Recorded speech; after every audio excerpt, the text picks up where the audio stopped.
सौ सुनंदा शरद कुमार पाटिल, मनपा महात्मा फुले विद्यालय फुलेवाड़ी इस स्कूल में मुख्य अध्यापिका हूँ। विषय हिंदी 7वीं कक्षा, पाठ 7वां, जहाँ चाह वहाँ राह। इस पाठ का परिचय देखो। इस पाठ में बताया गया है कि यदि मनुष्य के मन में किसी काम को करने की इच्छा हो तो वह बड़े से बड़ा काम भी सफलतापूर्वक कर लेता है। एसंबा गांव के बीचों बीच एक नाला बहता था। बरसात के दिनों में बच्चे नाला पार करके पाठशाला नहीं जा पाते थे। बच्चों ने आपस में सलाह की और नाले पर पुल बनाने का निश्चय किया। गांव के सब लोगों ने चंदा इकट्ठा किया, सामग्री खरीदी, बुजुर्गों के अनुभव से लाभ उठाया। गांव के सभी लोगों ने विद्यार्थियों का साथ दिया और 15 दिनों के सामूहिक श्रमदान से पुल बनकर तैयार हो गया। इस पाठ के प्रश्न एवं उत्तर हम देखेंगे। पहला प्रश्न है, निम्नलिखित प्रश्नों के उत्तर एक एक वाक्य में लिखो। पहला प्रश्न है, गांव की पाठशाला में प्रार्थना कक्षा में क्यों नहीं हुई? उत्तर देखो, क्योंकि गांव में धुआंधार बारिश हो रही थी, जिसके कारण मैदान में प्रार्थना हो पाना संभव नहीं था। दूसरा प्रश्न है, उस दिन कक्षा में बहुत कम विद्यार्थी क्यों थे? उत्तर, बारिश के कारण नाले में 4-5 फीट पानी भर गया था, जिसके कारण विद्यार्थियों के लिए उसे पार करके पाठशाला पहुंच पाना संभव नहीं था। तीसरा प्रश्न है, कौन सा गीत गांव में प्रचलित हो गया था?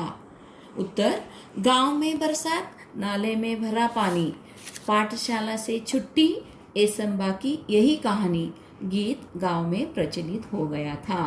चौथा, पुल बनाने के लिए सामग्री खरीदने के लिए कितना पैसा एकत्रित किया गया? उत्तर देखो, पुल बनाने के लिए सामग्री खरीदने के लिए 20-20 रुपए एकत्रित किए गए। प्रश्न दूसरा, कथन के सामने सही और गलत का चिन्ह लगाओ। पहला प्रश्न, गांव की बस्ती नाले की एक तरफ थी, पाठशाला दूसरी तरफ। उत्तर सही। दूसरा, आत्मविश्वास भरा यह स्वर जूही का था। उत्तर गलत। तीसरा, देखते देखते सामग्री के लिए आवश्यक राशि जमा हो चुकी थी। उत्तर है सही। चौथा, हर कोई गंभीर होकर समस्या के हल के बारे में सोचने लगा। उत्तर है सही।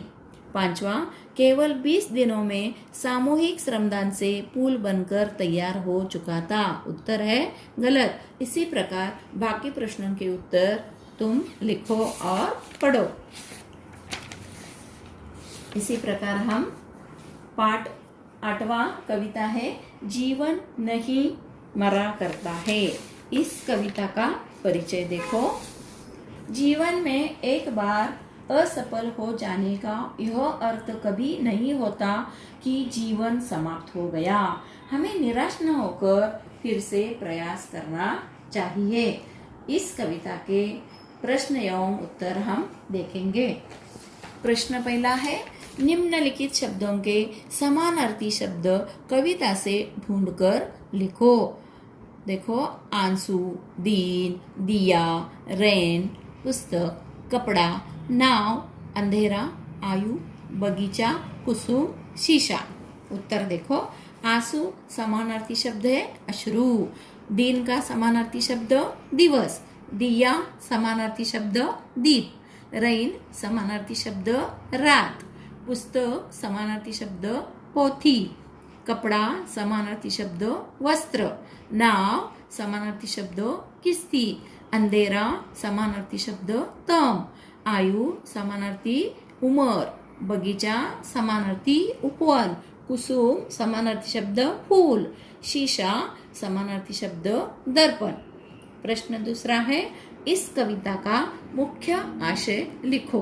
उत्तर है, कविता का आशय है कि हमें असफलताओं से घबराना नहीं चाहिए, अपनी मंजिल पाने की कोशिश छोड़नी नहीं चाहिए, कुछ सपने पूरे न होने का अर्थ यह नहीं है कि जीवन समाप्त हो गया। इसी प्रकार बाकी प्रश्नों के उत्तर आप लिखो और पढ़ो। धन्यवाद।